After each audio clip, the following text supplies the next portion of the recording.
2 minutes before he disappeared forever from the face of the earth he knew, Joseph Schwartz strolled along the pleasant streets of suburban Chicago, quoting Browning to himself.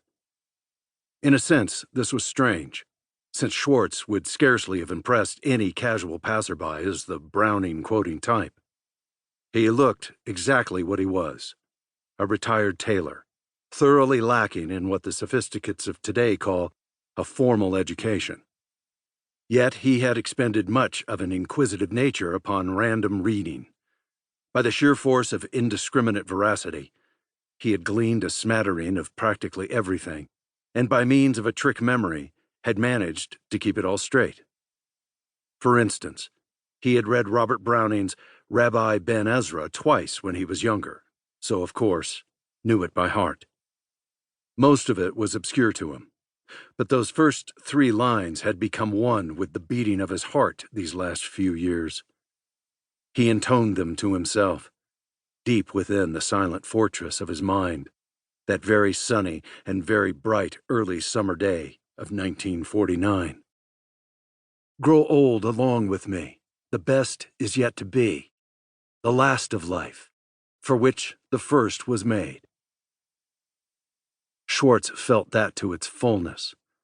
After the struggles of youth in Europe and those of his early manhood in the United States, the serenity of a comfortable old age was pleasant.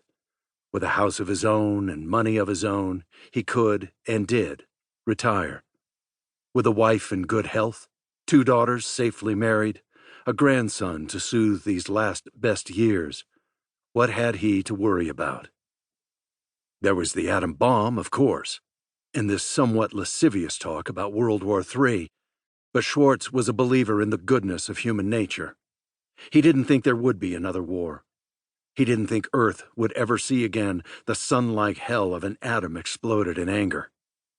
So he smiled tolerantly at the children he passed and silently wished them a speedy and not too difficult ride through youth to the peace of the best that was yet to be. He lifted his foot to step over a Raggedy Ann doll smiling through its neglect as it lay there in the middle of the walk, a foundling not yet missed. He had not quite put his foot down again. In another part of Chicago stood the Institute for Nuclear Research, in which men may have had theories upon the essential worth of human nature, but were half ashamed of them, since no quantitative instrument had yet been designed to measure it. When they thought about it, it was often enough to wish that some stroke from heaven would prevent human nature, and damned human ingenuity, from turning every innocent and interesting discovery into a deadly weapon. Yet, in a pinch, the same man who could not find it in his conscience to curb his curiosity into the nuclear studies that might someday kill half of Earth would risk his life to save that of an unimportant fellow man. It was the blue glow behind the chemist's back that first attracted the attention of Dr. Smith.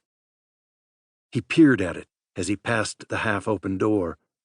The chemist, a cheerful youngster, was whistling as he tipped up a volumetric flask, in which the solution had already been made up to volume. A white powder tumbled lazily through the liquid, dissolving in its own good time. For a moment, that was all, and then Dr. Smith's instinct, which had stopped him in the first place, stirred him to action. He dashed inside, snapped up a yardstick, and swept the contents of the desktop to the floor. There was the deadly hiss of molten metal. Dr. Smith felt a drop of perspiration slip to the end of his nose. The youngster stared blankly at the concrete floor, along which the silvery metal had already frozen in thin splash marks. They still radiated heat strongly. He said faintly, "What happened?" Dr. Smith shrugged. He wasn't quite himself either. "I don't know. You tell me. What's been doing here?" "Nothing's been doing here," the chemist yammered. "That was just a sample of crude uranium.